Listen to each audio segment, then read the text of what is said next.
tragic. This is hilarious. This is so I was funny. muted. You can hear me now. That whole time, all of that was muted. Can you hear me now? Can I get confirmation in the chat that people can hear us now? Now that we're unmuted. If somebody could confirm that, we will get started. That's so nice. There we go. Perfect. Thank you, Dylan. With that, I think we'll get started here. Yeah, you ready? well, I mean, yeah, except your entire spiel now falls I know. on deaf ears. I know. We'll do come it back again. to I'll do it later. again. I'll start the show properly. Yeah. I like it. Here we go.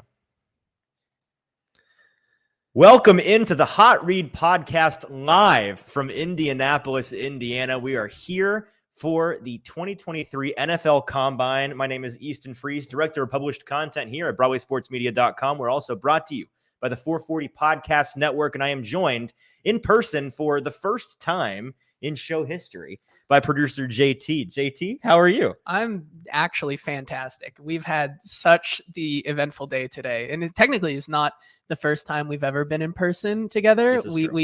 We did a episode, maybe a little bit on the sauce that after the Super Bowl episode. So we were a little sauced up there, and it was a good episode, and then it got lost. So maybe that's for the best. I don't know, but Guess what? Now we are here live in Indianapolis at the Combine. We had our day one. By the way, eat your heart out, Radio Row, because this is a 10 times better setup than anybody on Radio Row. I mean, can we get a second to just look at Ben Deming right here. Damn, producer JT brings crazy value to the show's flow department. I think I'm probably up there with like Matthew Berry and Ian Rappaport for best hairdo today. I think. Matthew Berry's hairdo? Yeah, no, I think that's true. So we're here in Indianapolis. We are covering the Combine all week long. And we got a lot to talk about today with you guys, I hope. Before we get into the meat of the conversation, and we heard a ton from Tim Kelly, Mike Vrabel, and Rand Carthon today on day one. Not a whole lot in terms of actually none today in terms of prospects here at the Combine, but a lot from coaches getting acclimated, getting our setup here. Really gorgeous studio. We are proud to be here in part thanks to 440 Sports, which we are a part of the podcast network, and in part thanks to Broadway Sports Media, who we write and cover the Titans and the NFL for.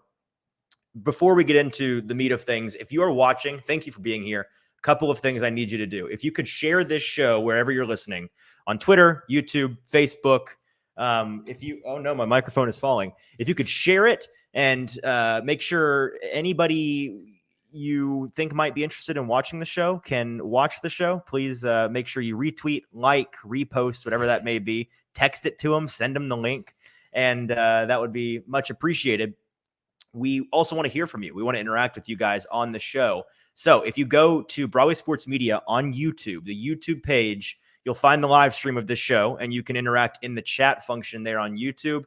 So please let us know your thoughts. We want to talk back and forth with you as we talk through some of the highlights from today's events with Rand Carthon, Mike Vrabel, and Tim Kelly. Now, JT, if you wouldn't mind vamping for 10 seconds while I fix my falling microphone. We set this entire studio up 10 seconds ago, and I'm already falling apart. It's okay, but we're gonna start with Kenneth Krall here, who said, "I need your positive silver linings, Easton. Today was a massive bummer, but not surprising." I don't know if I'm gonna go. Can I get elaboration? We need a little bit. I don't know if it was I get. And we're going to get into this. I get if you're coming from a Titans stand or like Titans, of course you are, a Tannehill perspective here and what you wanted to hear today. And hopefully that they were going to go into a little bit more detail. They're never going to go into more detail until something finally happens. We're just never going to get that. But outside of Tannehill, I think we heard, and maybe a little bit of Tim Kelly, but we'll get into that. I think we heard what we expected from all three of these guys today. But we're going to get into that, and maybe you can shed a little bit of light on the situation. Then Ben Deming says, will the podcast establish the run, given that it is a Titans pod? Listen, we're all about establishing the run here. We really are. And we're gonna get off running now. That hopefully, yes. Now my microphone is not falling. If it falls again, it may. We've got a solution to find with this table. It doesn't like our mic stands, but we're determined to keep them because they're cool and convenient. Great. So we'll figure it out by tomorrow's show. We're going to do one of these each night while we're here, which is the next 7 nights. This is part 1 of 7 for the Hot Read Podcast live from the Combine. And we are now almost 9 minutes in. So let's get into the meat of the show today. Yeah.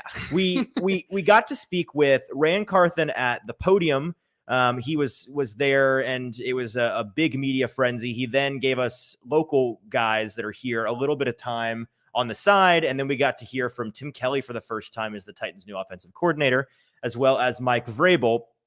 Both of those were powwows that were on the side. They weren't live streamed, I don't think. So everything that people know, think, hear, and see about that has been from folks reporting that, different beat writers. There's a good group from Nashville here. I'm not sure how long they're going to be around, I think some of them are here for the early part of the week, but it's cut from a combine standpoint. Generally, it's been a wild day. You come here, and we were super excited to come for a number of reasons. The primary reason is to get to see all these awesome prospects and talk about them and evaluate them and produce a bunch of content. But another thing that is super cool is the entire NFL is here in Indianapolis for the week. It's crazy, the names and faces that are everywhere. I mean, the second we got into town, especially the second we got to the convention center, it was names and faces galore. Every time I turned around, I saw somebody that I either follow now and like read their work or watch their show, or I grew up watching them on ESPN. It's not, I know that they're here. It's not a surprise that they're here, but it is jarring to turn around and suddenly I'm, between you and me, like I turn around and Ian Rappaport's standing right behind me. It's like, oh, hello. Yeah. Got it. Cool. And so everybody's here, and that makes for a really interesting media event. It is, there's a reason it's such a big deal. The media is all here, and they get a really good scoop on all of the, sometimes under the table, sometimes over the table, little wink and a nod, handshake action that goes on. The league year really begins here in the combine. All of the coaches and GMs and scouts and player personnel and front office folks that are here, and there are a ton of them. And you see guys in team jerseys, not team jerseys, team uniforms, team hoodies, walking around in packs, and you could tell, oh, there's a group of scouts, oh, there's a group of trainers. They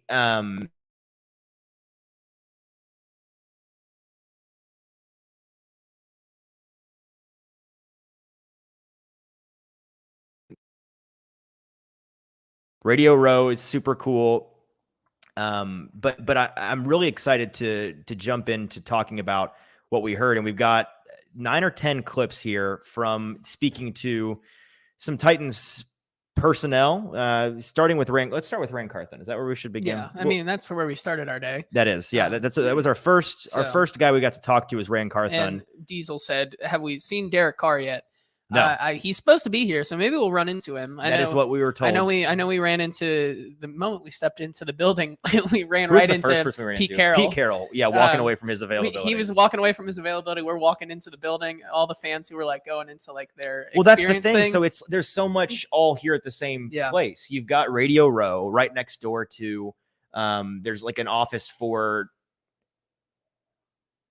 We're good. Oh, the camera just decided to yell at us for a second. Yeah. There's a section for the league's players at the NFLPA. Yep. Right next door to the NFL Experience, which is a fan situation that we're going to cover in more detail. I think Thursday morning. Yeah. We're potentially going to be getting special media access to the NFL Fan Experience, where there's like the 40-yard dash and a bunch of the drills that they do for the combine set out for fans to try. So I think we're going to go in there, and for the culture, we might just have to do a little bit of baseline testing of these, different tests. See what our 40 time is.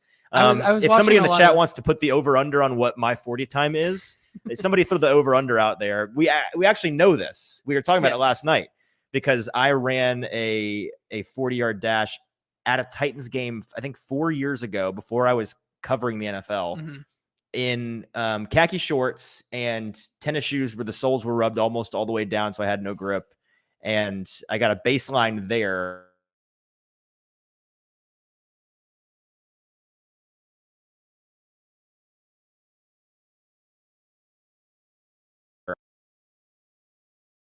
From Carthon first. So Carthon, new GM for the Titans.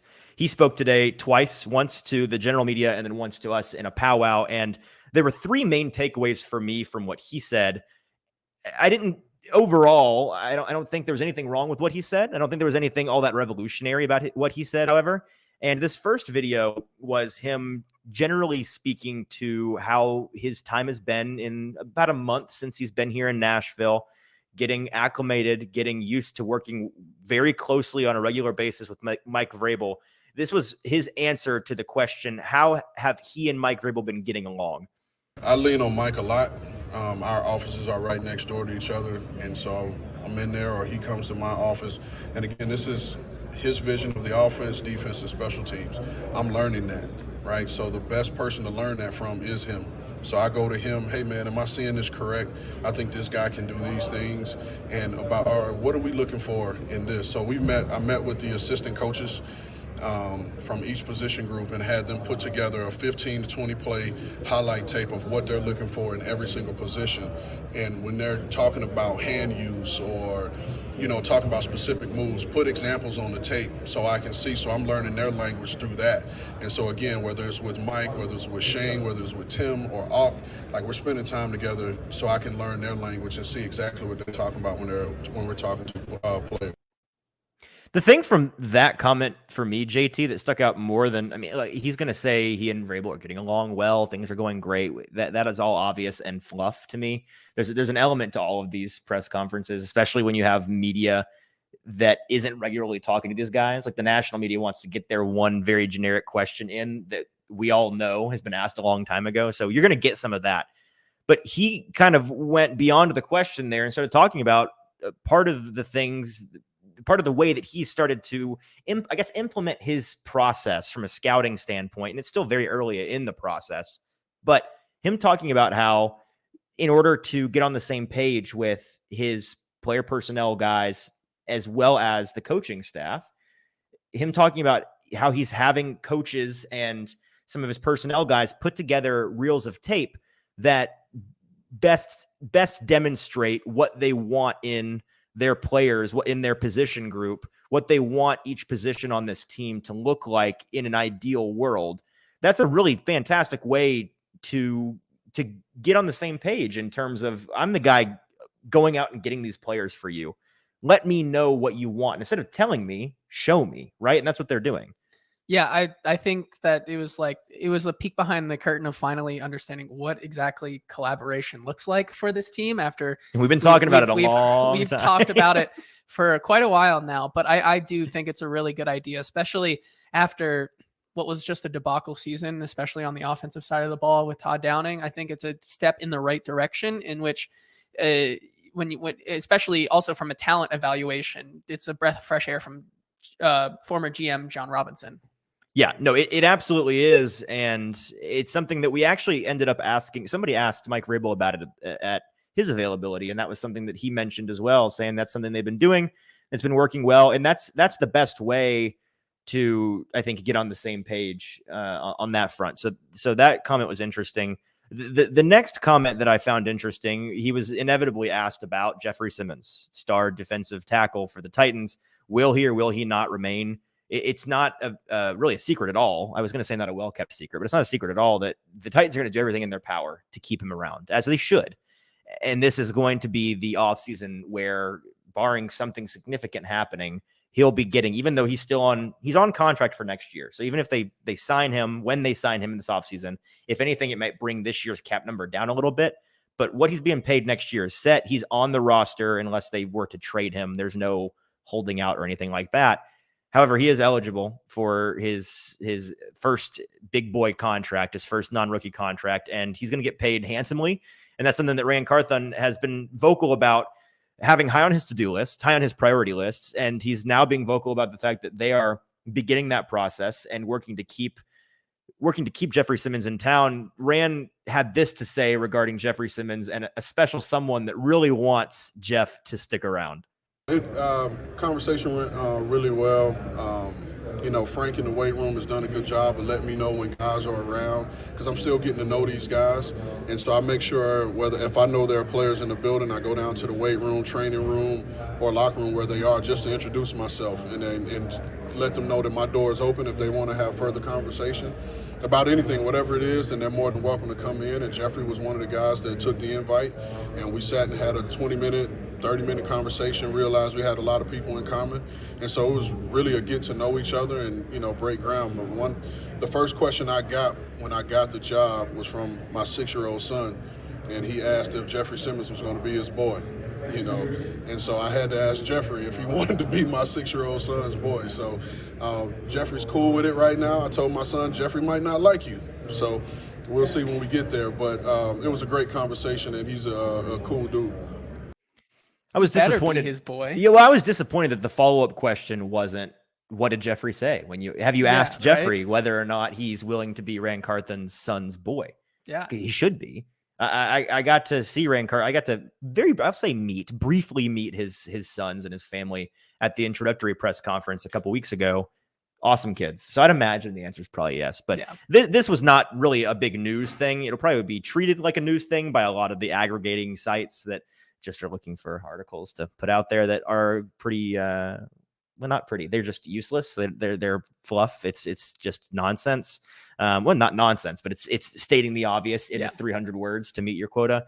That's a whole nother topic, but this is something that is more confirmation than news, right? Like we now know, they're still working on it. Yeah, it's still on the top of his to-do list, and it's something that he's going to do. The big question is just how much is that number going to be? I don't think people are going to be shocked by any number. If it's a market setting deal, then I think people will understand that. Is he the best player at his position in the league right now? Probably not. Is he top 3 to 5? Absolutely. There's an argument to be made at times that when he's healthy, he can play like the best at his position. I'd say Aaron Donald is typically above him. But if he were to reset the market, a guy in the echelon of the top 5 at any position, setting the market with their contract, it's not unheard. It's pretty standard, actually. Yeah. It's typically what happens. And so if he ends up getting, close to or north of $20 million a year, it'll be a big deal, but it'll be a long-term contract. So it'll be 4, 5, 6 years, I'm sure. And it'll be a backloaded contract. So he'll actually, I'm sure, be ridiculously cheap cap number wise in his first couple of seasons. Whereas, if you were to go smaller contract route or a franchise tag route, that cap number would be pretty dramatic. So the big question is how much, but maybe folks, if you're listening, let us know in the chat. Is there a number that you would see and be like, they shouldn't have paid him that? I don't think there's a number. I think you could come out tomorrow and say Jeffrey Simmons just signed a 6-year, $24 million APY deal. And everyone's going to be like, great, he's a Titan for a long time. He may be a Titan for life. Like that. That's not going to shock anybody or upset anybody. He is worth every penny of whatever they give him, and they're going to. So that's really all we learned from that. No, yeah. I think one more thing about that clip in general there is that just how much we got to see even more how much Ran Carthon is a people's person, having even more of that open door policy, just wanting to get to know the guys in and out of the weight room, in the locker room. He wants to know who is in his who is on his team. He talked about also in another clip about what's the most important thing this week for him at the combine, and that's getting to know the guys, talking to them, making relationships, trying to reach out to those guys and see who is a good fit for this team. And I think that's another aspect that is a breath of fresh air. Yeah, that was another thing that he mentioned, and we don't have the clip for that one, but he was asked what is important to him while he's here at the combine. And I find that to be it is one of the more obvious questions for coaches and GMs, but it is one of the more interesting ones to me. Maybe most of the GMs and coaches are just here and they want to see the general things, like, are they confident? Are they well-spoken? Are they driven? Are they intelligent? Do they know ball, right? Like maybe that's all they want to know. But these high-level individuals that work in the NFL, that are one of 32 NFL GMs, one of 32 NFL head coaches, one of a handful top-level personnel executives in the league, like these high-level individuals didn't get to where they got to by looking for the generic things in the people that they're trying to surround themselves with. A's surround themselves with A's. B's surround themselves with C's. And these A's are surrounding themselves with A's not because they're lucky, but because they know how to pick an A out of the crowd. That's the key. And it's a lot harder It's a lot easier said than done. And so I find it a fascinating question. What exactly are you looking for when you're here? And we got that answer from Rand Carthon. We got it from Vrabel as well, who we'll actually play that clip in a little bit. From Carthon, to his point, like you said, what he's interested in is they're not playing any more football. Like, we've got the college tape. It's done. It's in the books. We can watch that all we want. A lot of these guys, we've watched all of it already. I want to get to know the guys now. And, we're building a culture. A big talking point of his that he's repeated a number of times is that he's, not looking to collect talent. He's looking to build a team. And he's big on culture. He's big on people skills. I mean, we saw that when he made a point in his availability with the local media corral to point out that in mentioning Kwesi Adolfo-Mensah, the GM for the Vikings, as well as some others in his introductory press conference, crediting them for help, I think in the analytics department, when he was working with the analytics department in San Francisco, he gave credit to the head coach of the Dolphins, Mike McDaniel, today. I think he said he got flack from McDaniel after he said that at the introduction, having to do with the left him out. Elijah Mitchell. Yes, the Elijah Mitchell story. Yes, thank you, because I guess Mike was McDaniel made the tape reel of. Was it he? Okay, yeah, he made the tape reel of him, and then Rand Carthon was just like, I like that guy, and now he's taking that story. And it's funny because both of those guys were in there at the same time, right. And so we got to see. I think on the Hot Read podcast Twitter account, we have the video. You took a video. There's a video because the entire kind of rest of the Titans media just kind of dispersed, and me and Easton were just like sitting there, just kind of collecting our thoughts or whatnot. And Mike McDaniel's press conference, which, by the way, quick aside, still the funniest human being in the NFL. He is the hilarious. Most naturally hilarious person. I want to be his best friend. I'm not a starstruck kind of person, so I'm not mildly intimidated, naturally nervous, but I'm not overly nervous enough to the point that I won't introduce myself to basically anybody here. And I guess part of the reason for that is because if they hate me, then cool. Like, I didn't know him to begin with. Yeah. But with him, like, I can count the number of people that make me nervous at this event that I'm nervous to speak to on one hand. He's one of them. Because if I ever speak to him, I want him to be my best friend. I want him to like me. So I'm afraid of what I would say. Yeah, his press conference was coming up, and I think Rand got done with one of the bigger national guys. And actually, and we were just sitting there, and we got to videotape a moment on the Hot Read Podcast Twitter page of them kind of catching up there right before McDonald's press conference. Right. All right. We got one more video from Rand Carthon's press conference before we talk about this comment. And it was the comment that is going to lead all the headlines for Titans news after today. And maybe the reason that some of you are a little bit more bummed out today than you wish. But if you've been listening to this show at all in the last 2 months, it shouldn't bum you out. It shouldn't even surprise you. We'll talk about that. Before we do, real quick, if you are watching us live, thank you. Make sure that you are subscribed over on the Broadway Sports Media YouTube page. That's where you can find this live stream each and every afternoon or evening for the next 7 days. This is part 1 of 7 here, live from the Combine in Indianapolis. Do us a favor, retweet, repost, like, share with your friends and family, send to somebody that you think might find our coverage of the Combine interesting. And I'll let you know if today's show is a little bit too slow or not quite as information dense for you as you'd like. Understandable. This, this is the exposition of our 7-part series. We got to set the ground rules. Right. We got in today. We've done a lot of setting up and traveling, so we didn't get to spend more than 2 or 3, maybe like 4 hours at the conference center. Tomorrow's going to be all day. Actually, every day after today is going to be an all-day affair. We're going to get to speak to a ton more people and get into the meat.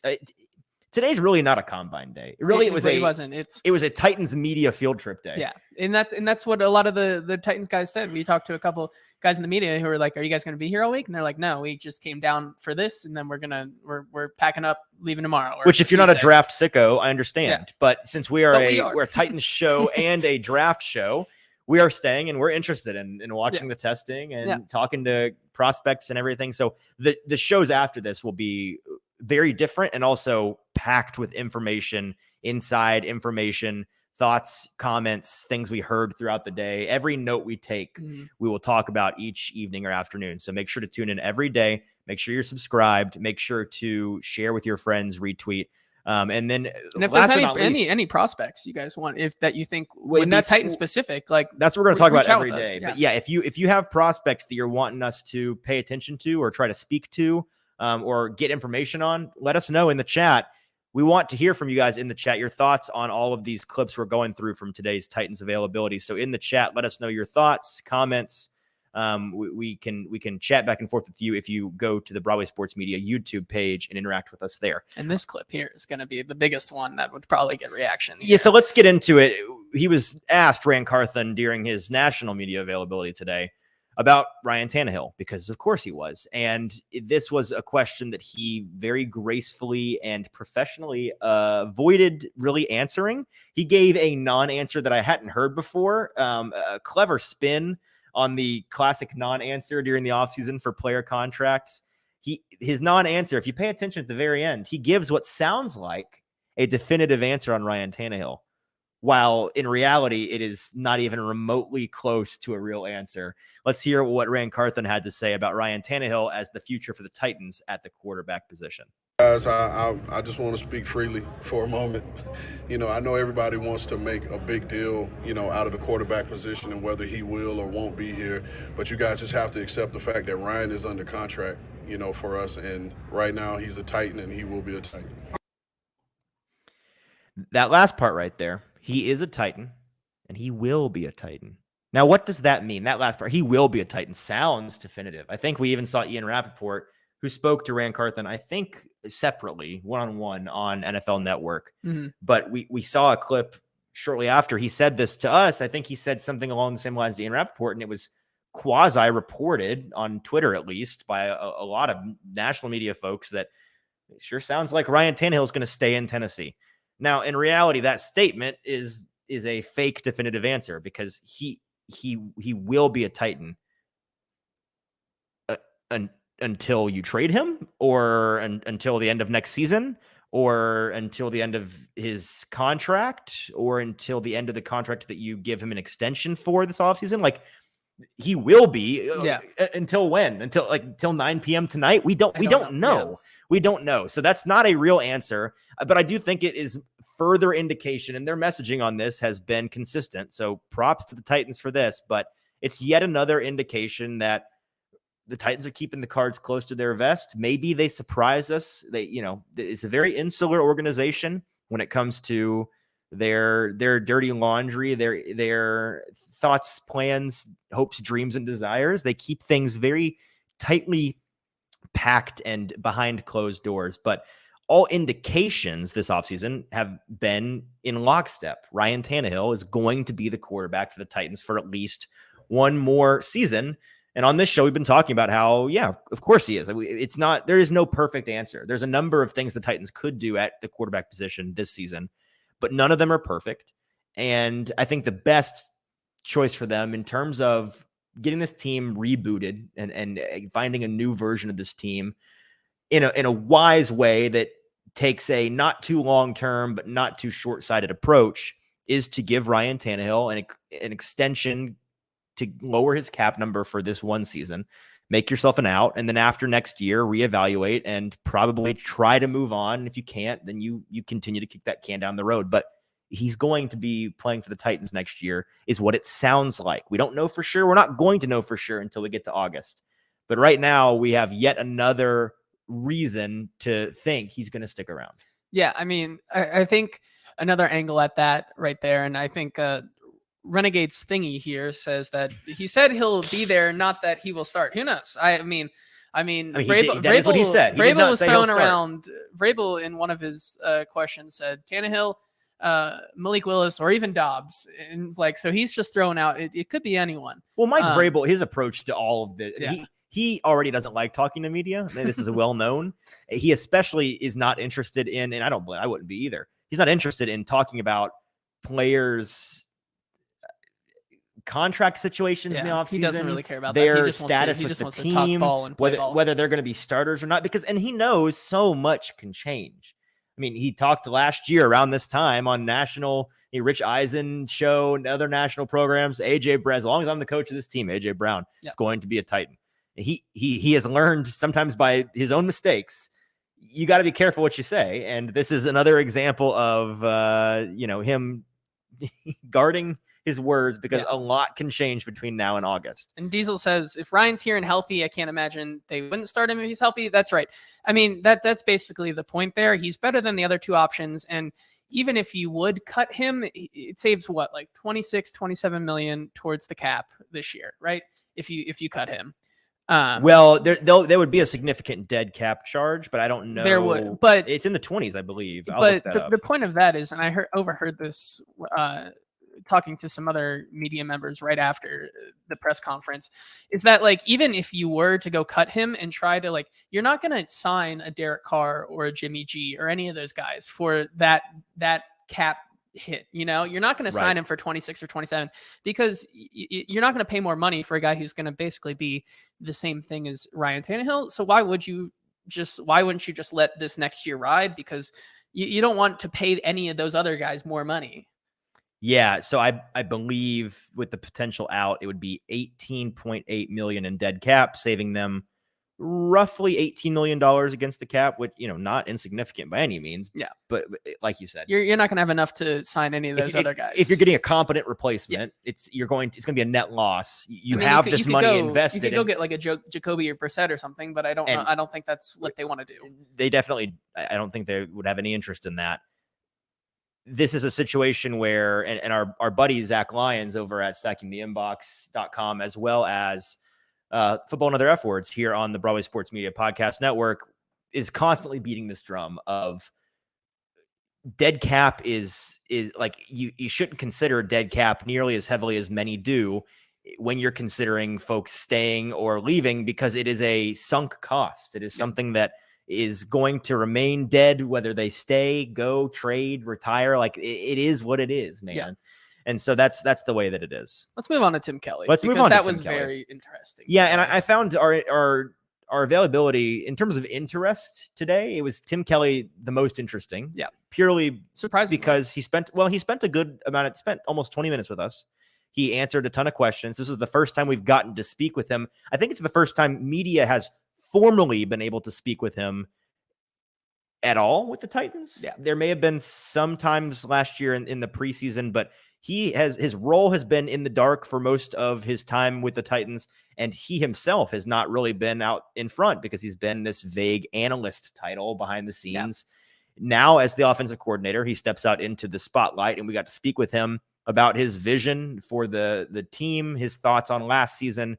We covered a lot of ground, but there were four big things for me that stood out from this press conference from him. It was a media availability that I found generally good on his part, but he made more mistakes than Carthon or Vrabel did. He had one comment in particular that was a really bad look, and we'll not start with that. We'll get to that in a moment. We first asked him, I asked him this question: can we get a more definitive, at least some details maybe on what he did last year? This has been a recurring question for, it feels like, a couple of decades at this point.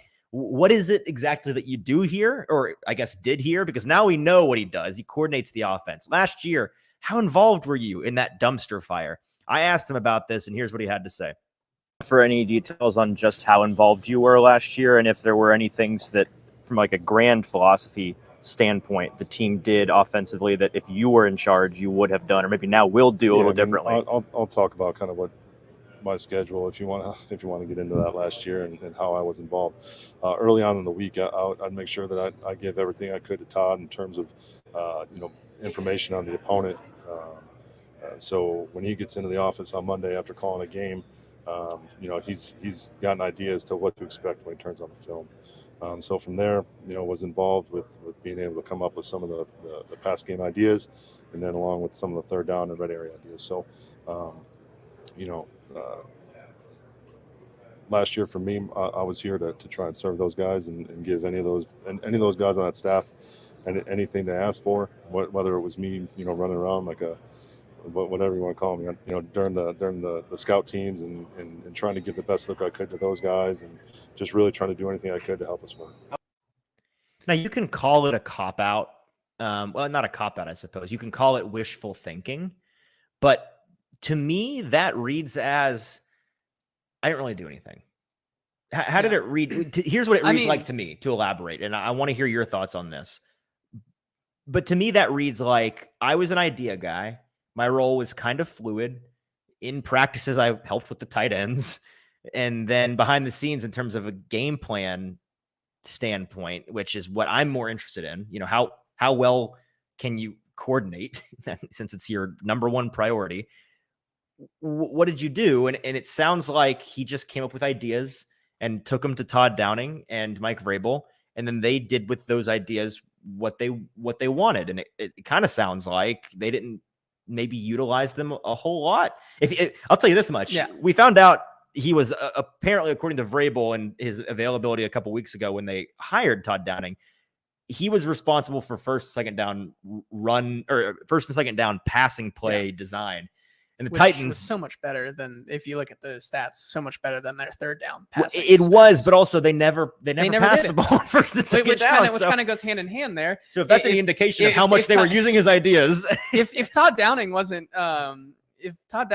taking his ideas there on Monday and Tuesday, half of them were never making it to Thursday or Friday or to the game. Yes, yeah. It just never was getting past Todd Downing, and I think that's a big thing that he didn't really say, but like you can read between the lines there. Right. So I don't say I wouldn't say that was a good thing. I don't think that abdicates him of responsibility for last season. I just think it's not a good thing. It's not a bad thing. It's frustrating.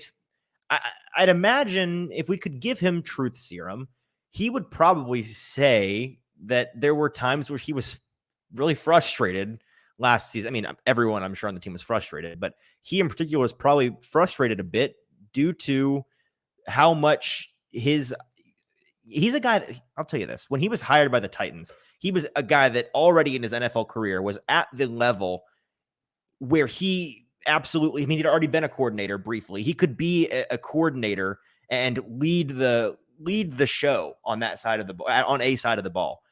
When you reach that level and then you're in a role where you're not even second in command, you're just one of the guys helping out on the team, and your ideas aren't, what you say doesn't go, I guarantee that's frustrating, because even if largely the person over you is going with your ideas, they're not going to go with everything you had in mind, and that's going to be frustrating. The impression I got from Kelly is that they didn't really run a whole lot of what his ideas were. And the vibe for me, and this is not reporting, this is just vibe analysis. No, yeah. The vibe in watching his body language during the press conference and asking him different questions, it seemed to me like he was being a bit guarded. It seemed to me like he was trying to hold back some frustration from last season and trying not to, and this is a good thing, stomp on the grave of past coaches that I may or may not have accidentally tweeted out the name of like 7 times today. And just then can't get it out of your head, man. Listen, it's going to happen again. Not just me. I guarantee you folks are going to talk about Titans offensive coordinator Todd Downing. No, it's Tim Kelly. I hate that they both are T names.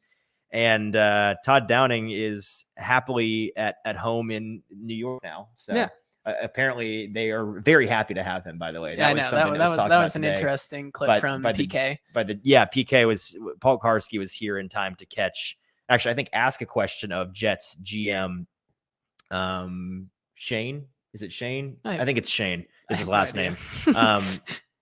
Asking him, pay attention to the Jets. Yeah, well, hard to pay attention to the Jets.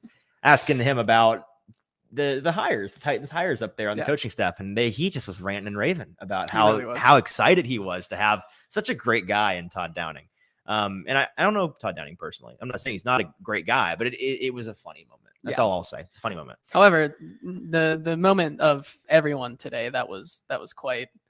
It was probably the biggest miss by anyone in a press conference today. Came with the next comment that Tim Kelly had. Correct. So this was the biggest, the worst thing that was said by any Titans employee today. Tim Kelly was asked, I think, by Paul Kaharski, whether or not he felt like the Titans needed to focus on being less predictable this year. Now, any Titans fan, you could ask that question to, and the answer would be, duh. Of course they do. They were far too predictable. Here's what Tim Kelly had to say when asked if the Titans were too predictable and if he's going to try to limit that predictability this season. I wouldn't say that. I mean, I didn't think we were predictable last year. I think there's some times where, certain games, certain things, weather, people you have available, things along those lines. There are a lot of elements that go into predictability or perceived predictability. So I wouldn't say that we were predictable last year. The only thing I'll give him there is that he did slide in a little comment there about given the personnel, it was maybe a little harder to. There's no doubt about that. But besides that, I mean, before I play devil's advocate for him, he deserves to be buried a little bit for this because that's bad. And not only did he say that bad thing, he then double and almost tripled down on the idea that he did not think the Titans were predictable last year, which is weird because the man that just hired him, the head coach of the team, on the record was very unhappy with how predictable the Titans were last year and has repeatedly said, we've got to get less predictable. So strange that you were high. Do you think he sat in the interview for the offensive coordinator position and they asked, what are your thoughts on the predictability of this offense? And he's like, I think we are a loose cannon. You have no idea. Wild card team offensively.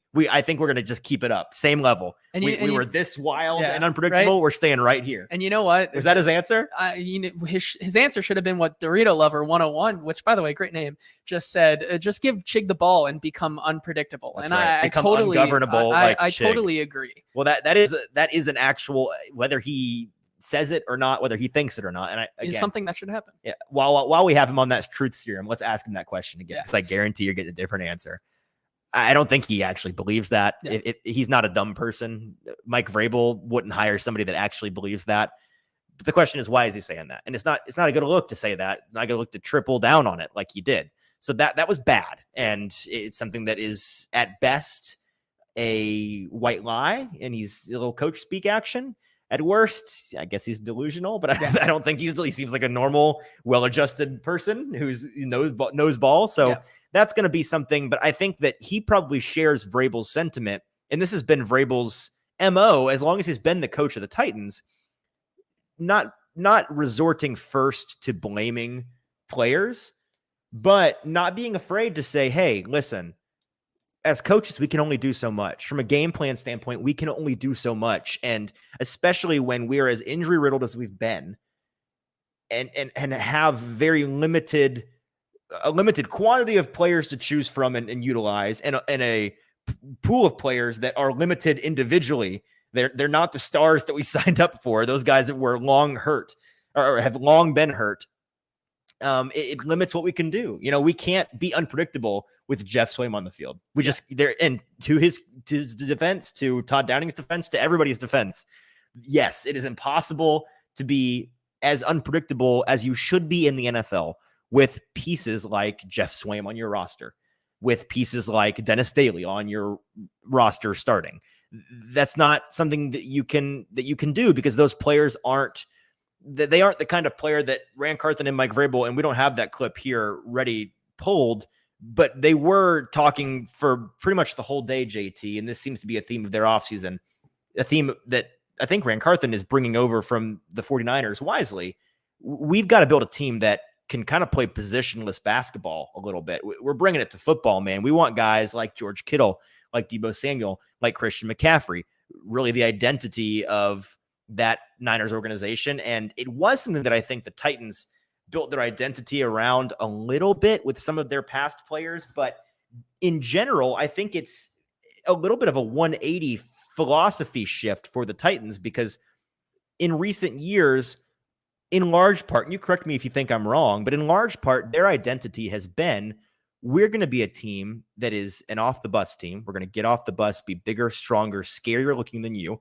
And we're going to out physical you. And guess what? We have our will and we're going to impose that will on you. And you're going to know exactly what that goal of ours is. And it's not going to matter. We're going to do it. And you're going to know exactly what's coming and we're going to shove it down your throat and get away with it anyways. And the power of that is you can't understate how big a deal it is to be able to do that in the NFL. But the problem is when that's your identity and you lose guys that can do that, you no longer have a team that is built on being unpredictable. You have a team that's built on, we're going to do this one way, but that one way only works when you have stars that are just better than the person opposite them. Yeah, I think Tim Kelly alluded to that a little bit, talking about how he wants, and I think Mike said this a little bit as well, about they want players who can be versatile, and they want versatility going into this new kind of regime and this new style that they want. And I think that's going to play a big part. And I think you also kind of alluded to some of that next year. Obviously, this year it didn't really work out, but now that you have maybe Treylon Burks back healthy, you can maybe bring in some more talent out on the outside with the wide receivers. Are they going to throw the ball more? And that's something that you asked Tim Kelly about. It is. So we can go ahead and get to that clip. Let's talk about that one first, because I find this one interesting. I asked Tim Kelly about his philosophy, and I was trying to phrase it in a way that I wouldn't get an answer from him that was in relation to his plans for this season. Because again, who you have available to you limits what you can and can't do, right? And so my question about being able to throw the ball, it matters who you have on the team. Can you block to be able to throw the ball? Can you throw the ball with the quarterback that you have? Can you trust the guys who are supposed to catch the ball to be there to catch the ball, to get open? If they have those guys in a vacuum, in a perfect world, this was essentially the question that I gave to Tim Kelly. I asked philosophy based, I get it, based in your philosophy as an offensive coordinator, rather, what do you believe is the correct amount to be throwing the ball in today's NFL, today's passing league? And my specific question was, do you think the amount that the Titans threw the ball last season, for example, is not enough? Do you have to be able to pass the ball more than the Titans were able to last year? That was the gist of the question. It's kind of a two-parter, and I thought his answer was interesting. Here's what he had to say. Your general philosophy in today's NFL, do you think a team needs to throw the ball more than the Titans did last season to be successful? I mean, again, it's such a unique question because it's based upon so many things. If you're able to build a huge lead running the football, like, you're going to run the ball a lot. If you're in 2-minute situations, you're going to throw the ball more. So there's so many factors that go into it, as opposed to just calling a run. Sure. I don't think it's fair to say that, to give an answer to that. But when you sit down to make changes and try to be as successful as possible this year as a coordinator, is when you look back at last season, do you see a team that was limited by their inability to throw? Is that going to be something that you are focused more on, making sure that you have that ability when you need to? Sure, yeah. I mean, again, being efficient throwing the ball, being efficient protecting the quarterback, being efficient catching the football, and being explosive when you have the ball in your hands. Absolutely, we want to improve in all those areas. So again, we're gonna find ways to work that with our players this off season. And again, when we hit the grass and when the games start to count, we want to be as efficient as we can in both running the football and throwing the ball. So the Titans' new offensive coordinator, to his credit, he's on the train. He's on the train with Carthon and Mike Vrabel. We've got to be a more versatile team. We are handcuffing ourselves in a way that's not necessary with the identity that we've had, some of the players that we've had, and the way that we've played ball. We need to be a team that plays more positionless and has guys that can do more than one thing on the field. And more importantly, when they are on the field, their mere presence is a threat because you don't know what's going to happen. And so you have to, you have Christian McCaffrey on the field. You have to account for him passing and running. Same with Deebo Samuel. Same with George Kittle to an extent, or blocking. So there's an element of that from a personnel standpoint, and this is on Carthon's shoulders, he's going to be focused on getting those guys in. And for Mike Vrabel and Tim Kelly's part, they're going to be focused on, okay, let's change the identity of this team with the players that are given to us to one that is able to play more positionless. No, and I totally agree. I think, especially in this draft class, I think it's going to be very important to see where they go with all their draft picks this year and see if we see kind of a different pattern than what John Robinson was going for. So this last clip kind of goes hand in hand with that question about the Titans needing to be able to throw the ball more. And by the way, the correct answer is yes. He naturally, coach spoke his way around a definitive answer. But in today's NFL, you have to be able, you don't have to throw the ball more than the Titans did. You know, if you have a schedule like the Eagles did, where it's relatively easy, and you can, especially if you're a dominating run team and you can run the ball down teams' throats, then great, by all means, go for it. You don't have to do it, but you have to be able to do it, right? And that's something that the Titans, they failed on both fronts. They did not, but more importantly, they did not because they could not. And it all kind of was encapsulated by that quote after the Kansas City loss in the middle of the year, close loss with Malik Willis. Mike Vrabel goes on the record and when asked whether or not the Titans should have aired the ball out more with Malik Willis, he answers, well, who the F was he going to throw it to? Which is a fair point. The Titans didn't have those guys out there. So that's something that they're going to focus on. This last quote kind of goes hand in hand with that.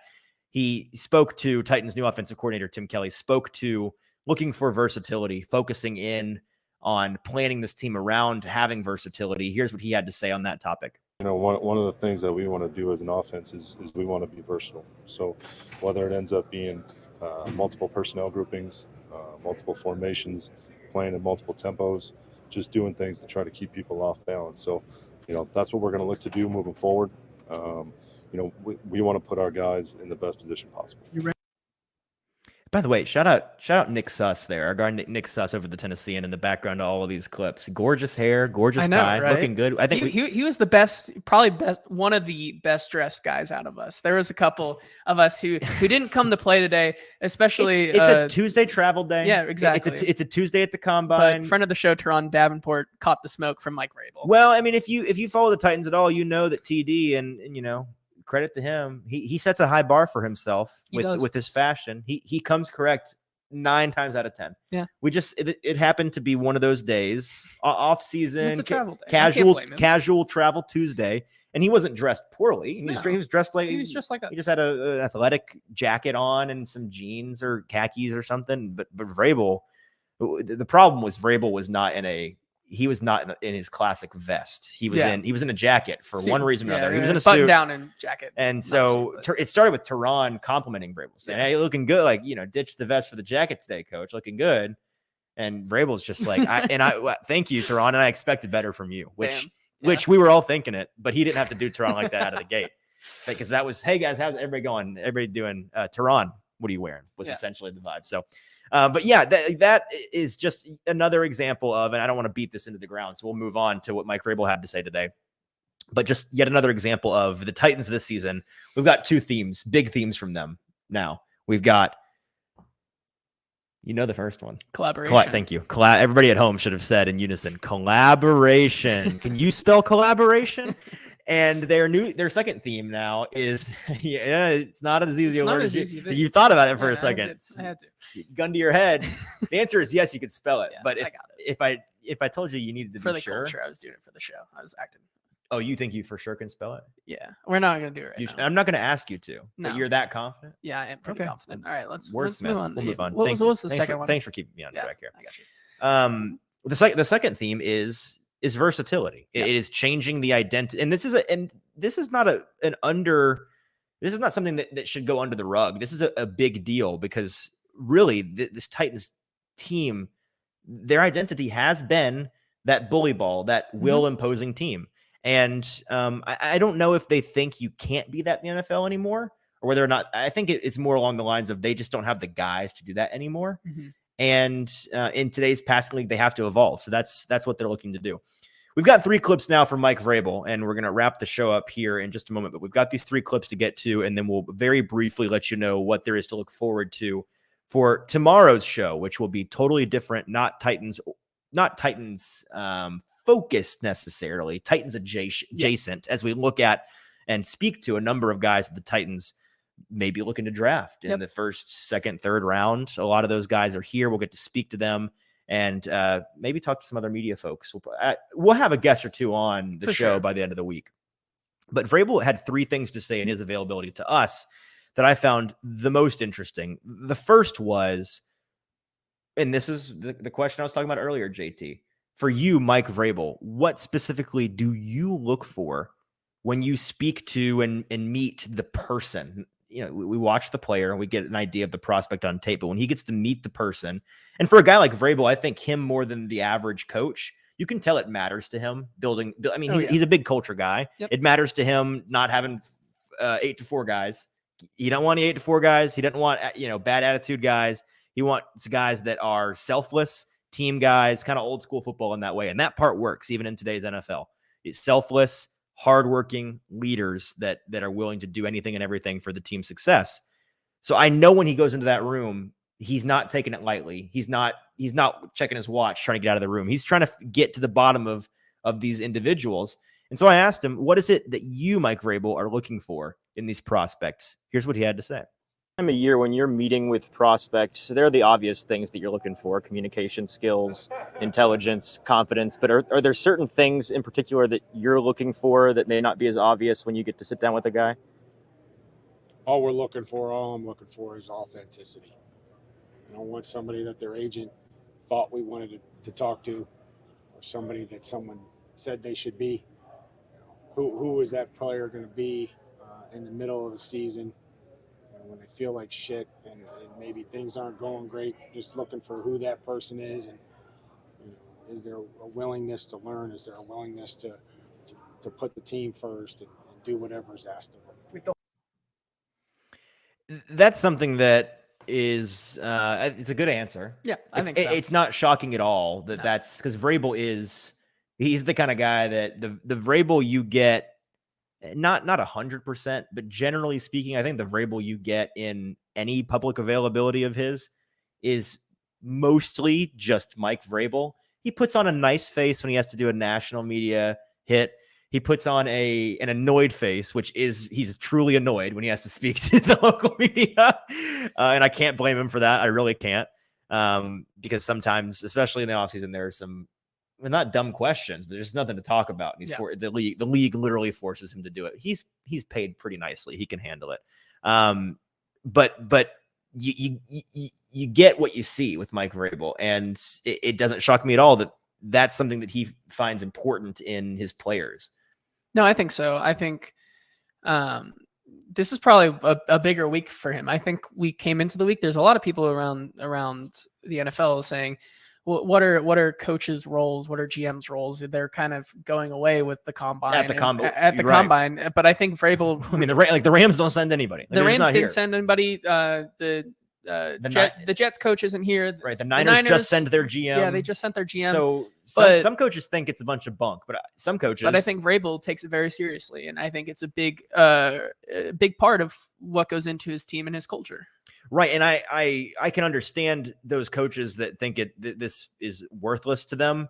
I can understand that, I guess, from the underwear Olympics element of the combine. Maybe those test numbers, they figure they can, just have them shipped over to me. I can watch it at home. It's all televised. It's fine. But, and they'll get to meet with prospects at a number of different events in their meetings that they are allowed to have a certain number of folks prospects invited to do team meetings later in the offseason. But they are passing on a big opportunity. The biggest, this is the biggest collection in one place of prospects all year. Not more at the draft, not more at the Senior Bowl or the East-West Shrine Bowl. It is here. There are 319 some odd prospects that are all here in one place for this week and weekend. And each team gets the opportunity to speak with, I'm pretty sure, as many of them as they'd like. And so that's a big deal. They only get 20 minutes at a time. But if you're wanting to speed date pretty much the entire draft, this is where you have to do it. Yeah. I totally agree. And I think that the Titans are one of the teams who take it the most seriously. And moving on here, the thing that probably was one of the bigger storylines has to be Luke Steckel moving on and going to the Chicago Bears. Yeah, it's a weird, not big storyline because it's big in the sense that it's definitely kind of the only Titans news that has come out. It was definitely the thing that most of the guys in the media definitely wanted to talk about. Here's what made it interesting. And I don't think we've actually reported this on the show in a Titans news segment, which we're not going to do for today's episode. We'll probably have some more of that later in the week. But briefly, a little Titans news. Yeah. Luke Steckel, who was the run game analyst, double check me on that, but I'm almost positive he was the run game analyst, newly named run game analyst by Mike Vrabel when all of those new hires came down a couple of weeks ago. And he is now headed to Chicago to be their assistant offensive line coach, I believe. Yeah, so run game analyst for the Titans after he was the tight end coach, I believe, this past season. He was then moved to run game analyst. There was a lot of question at the time whether or not that was a promotion or a demotion. It now seems to be pretty clearly a demotion because he's gone from tight end coach, a lead position coach, to the very ambiguous and intentionally vague title of run game analyst, to now a position that is down a rung on the ladder from where he started at tight end coach. He's now an assistant offensive line coach in Chicago. So if he's moving on for that, clearly his run game analyst position wasn't one that either he was happy with here in Tennessee or, maybe he was perfectly happy with it, but he saw this as a clear step up and sees upward mobility in Chicago. So he spoke to that, Mike Vrabel did, and he was asked about the departure of Luke Steckel, but Vrabel went on to talk about generally how he likes to treat his staff, how he likes to not groom is a bad word these days, but to nurture, foster his staff, bring along guys, and then give them the opportunity to hopefully be promoted from within. But if not, go climb, build their careers. So here was his answer, Mike Vrabel, his answer to the question about the Titans' loss of their run game analyst, Luke Steckel. Luke wanted to go to Chicago. So Luke's going to Chicago. Was happy for Chase to be able to become a special teams coordinator. Knew that he probably would do that when we hired him. I want to support and I know that you guys, mention it, but, the whole idea is that we hire really good people, let them do their job, find ways to promote them from within when it's earned and there's opportunity. And if we don't, and we can't offer those opportunities, that we try to find those opportunities somewhere else for them. So speaking of Justin, this was a guy that, a person that started out as a special ed teacher, coached football and special ed. And the interview went really well from things that we believe about teaching and being creative and teaching and making a connection with players. I talked to numerous players that he's coached. That was something that they said was like, man, he found a way to connect with me and make me want to learn what we were doing. Had some experience with the offensive line, experience coordinating whatever capacity that was in Denver.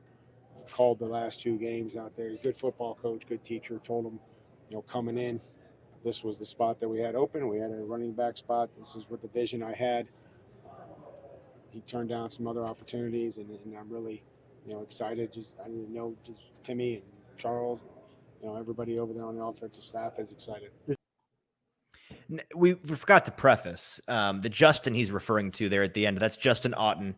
That is the Titans' new running backs coach. He came from Denver, was their, I guess, interim offensive coordinator at the end of the year. After axed. Nate Hackett got the hatchet, he stepped in and called a pretty good set of games for the Broncos at the end of the year, promising offensive mind. He comes in, and it's another cool anecdote from Vrabel just about how guys rise and fall in the NFL.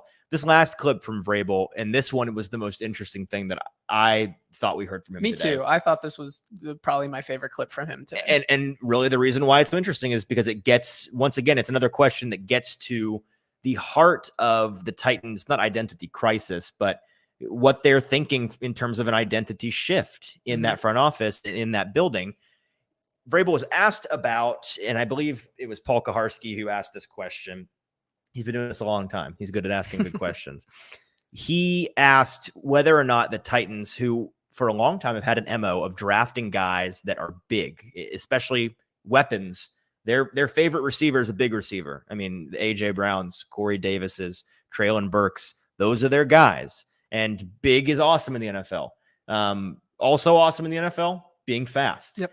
The best in the NFL, being big and fast. Yep. That's like, if you can order big and fast guys, I'll take 3 dozen, please and thank you. Unfortunately, big and fast they are usually contradictory, and so it's typically a choose your own adventure pick. Do you want a guy that's bigger or faster? And the Titans have gotten to the point where their bigness, their size, it seems like we're in agreement. The whole world seems to be in agreement that the Titans have gotten a little too big for their britches. Literally, they are so big, they are slow, they are oafing around on the field, and they need to focus more on getting faster. But that begs the question: are you interested in getting faster as a team to the point that you're willing to sacrifice that size? And that's something that we've not heard him speak directly to. We have heard Vrabel so far this offseason talk about how the Titans need to get faster. We've heard Carthon say this team's got to get faster. But when asked, okay, if getting faster means sacrificing some of that size, are you still willing to get faster? Here's what Mike Vrabel had to say. I think that you're looking for how they are able to produce with the skill set that they have. And big and fast is a great place to start, knowing that we need to get faster throughout our roster. But there's a couple ways to skin a cat, and making sure that, you're not, if you come off that model a little bit, there has to be some other things. If a guy doesn't have 34-inch arms and you're like, well, we'd really like to have that, are there other skill sets that they exhibit, and can they function and do their job outside of that? So, we know kind of where we need to be with that position in the wide receiver room, and then we'll just kind of carve out, see where we end up in free agency, see where we end up in the draft, and then, obviously as players become available, there's different opportunities to add players to your roster. And this is a particularly great question to ask. It's a question the Titans are having to ask themselves this year, at least from a draft standpoint, because if you had to define this year's wide receiver class with one word, it's smaller. Yep. It's a smaller group. Do you know do you know the meme, by the way, of the Ninja Turtles meme where it's the four Ninja Turtles as kids walking with I got you. with the what's his name? The main guy? Not Shredder. It's that's the bad guy. You look that up. We need to right. know this. But it's the master rat dude walking with the 4 Ninja Turtles. Mina Kimes posted a picture of this where it's just Quentin Johnson as the lone big receiver in the NFL. Splinter. Yeah. So Master Splinter with baby Ninja Turtles walking hand in hand. And it's just 4 babies walking, holding the hand of an adult. And that is Quentin Johnson as the adult, the big guy. And then the next top, Jordan Addison and JSN and Jalen Hyatt. And it's like the entire top of the wide receiver class. Yeah. And really into day 2 and day 3, this wide receiver class is a lot of smaller, speedier guys. Yeah. I think, and perfect segue into what we're going to talk about for the rest of the week, I think one of the guys who might be available in the 2nd and 3rd rounds that is quickly rising up some boards, and we'll see how he tests this week, but also does bring a little bit of that size, is Cedric Tillman. And I think he could possibly be the only guy I can think of off the top of my head that kind of fits that mold of pretty fast and pretty big in the later rounds. Yeah, he could be someone that the Titans, I know everybody loves Jalen Hyatt going to the Titans, but another Vol for all you Vols fans that fits maybe the Titans' MO a little better. Well, the thing about him, and we'll talk about him a lot later in the week, the thing about him that I find intriguing is the fact that, like you said, he is maybe the number 1 guy in terms of size, speed combination in that 2nd, 3rd, 4th tier of receiver in this draft. And I think that makes him sneaky way more valuable to folks around the NFL than maybe the average draft analyst. I think that he ends up going maybe significantly earlier than folks think, purely because some team is looking for traits and they say, oh, look, a guy that's big bodied and he's not slow. Let's add him and we can just develop him into a good receiver, regardless of the rest of his flaws. We'll talk about him more on Saturday for sure. We will. So those are all our thoughts, not all our thoughts, but that's most of our thoughts on our availability with Carthon and Mike Vrabel and Tim Kelly today. And that kind of concludes our Titans-centric portion of the week. We put that behind us. We're, of course, still going to be covering everything from the Combine from a Titans angle, but we're focused on the prospects, and we're going to move on to talking to some players tomorrow. We'll real quick kind of preview what tomorrow brings us. We have a couple of coaches and GMs still yet to speak tomorrow afternoon. Some of the highlights: Texans' new head coach D'Amico Ryans will speak at 1:00 tomorrow. So I'll say all these times in Central Times if folks are wanting to tune in, and you should on NFL Network. I think there's a number of different casts you can go and watch a lot of this live. But at noon Central Time, you got D'Amico Ryans, new Texans coach, will be sure to be at that press conference. Frank Reich, the new Panthers coach, former Colts head coach, at 12:30. Kevin Stefanski for the Browns at 12:45. Scott Fitterer for the Panthers at 1. And then we've got a Colts sandwich at 2:30 and 2:45. Chris Ballard, the GM up here in Indianapolis, and Shane Steichen, the brand new head coach, will be sure to be at most of those. Definitely D'Amico Ryans and the Colts duo will be covering the AFC South teams. And then we'd be remiss if we didn't go to the Lions sandwich that was coming up right after that. Brad Holmes, the GM up there, and then our guy Dan Camp. To finish out, hey, I said on one hand, Mike McDaniel. We're adding Dan Campbell to the list of guys that I'm nervous to talk to here because I want them to be my best friend. so that's the interesting folks that are talking tomorrow from a coaching standpoint. From a player standpoint, we won't name everybody, but tomorrow morning we get our first batch. It is edge and defensive line, correct? So we got edge and defensive line tomorrow starting at 7 a.m. Central Time. And we're going to have to pick and choose our spots because they've got them corralled by 20-minute blocks. There are 8 podiums and then 3 tables, so 11 guys at a time. And we're going to pick and choose who we want to speak to. We're going to focus mostly on guys at the top of the draft that are, interesting to talk about from a draft standpoint. But then also, we're not going to talk to a lot of the day one edges because the Titans are probably not going edge in the first round. But you could absolutely see them going with an edge in the second or third. So a lot of those guys in the 45 to 95 range we'll be focusing in on. And we're going to kind of approach each position from that standpoint. The tackles, we'll talk to the day one guys.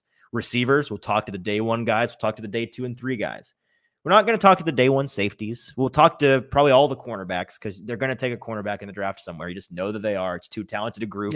And every good NFL team, James Foster kind of started this on this show last spring, but every good NFL team, you just auto draft a cornerback every year. You always reload. It's one of those positions. A lot of them. You got to play a lot of them, and they get bad in a hurry. They don't age nearly as gracefully as some other positions. So with that in mind, just some of the highlights of guys that we've already circled as guys we want to talk to tomorrow that we find interesting for the Titans. In the early group, we have Felix Anadike Uzama from Kansas State, Will McDonald, Tuli Pulotu, I believe, and at Aditamiwa Adibare out of Northwestern. Man, we'll have to learn these names. That's a first ballot. That's a first team All Pro names group out of the gate right there. But those 4 guys are all defensive line and edge players. You could see the Titans target in day 2 and 3.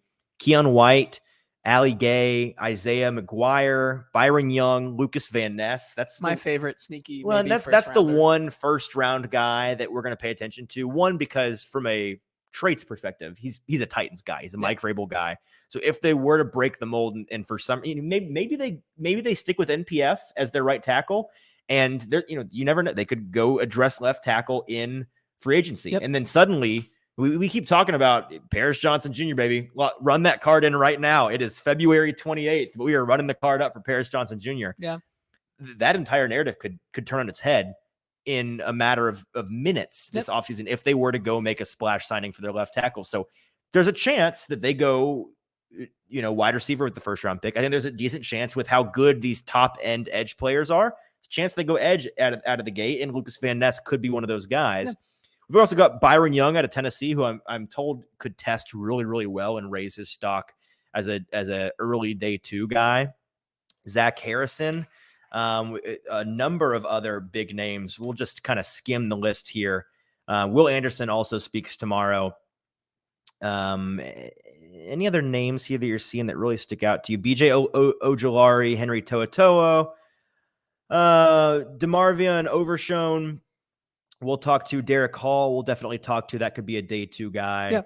Andre For Carter sure. II is a Yeah. guy that if he were to fall, they could be interested in.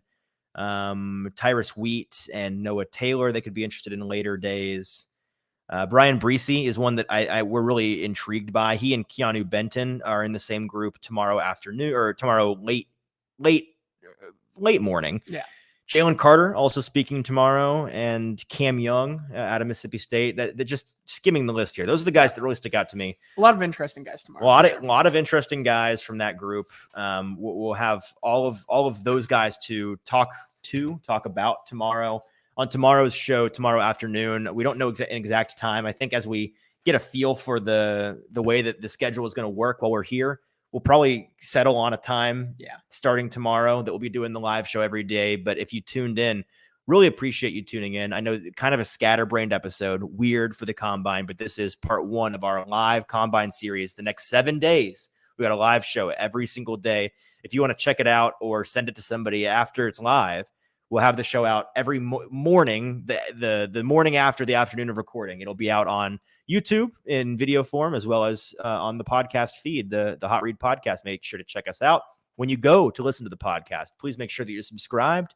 Make sure to leave us a 5-star rating and then leave a review. Say whatever you want in the review.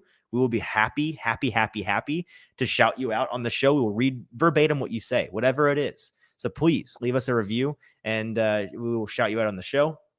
It means I would consider it a personal favor. It means a ton to us if you were to go and do that. And it allows us to do awesome things like come here and cover the Combine for you all, for Titans fans, and for the Nashville media and the draft for the Nashville media. I mean, we've said it once. I'll say it again. This is your number one source for draft specific broadcasting in the city of Nashville. We are the most interested in the draft process out of anybody else. We're one of the only Titans media entities that are going to stay here all week, and we're here for the draft, man.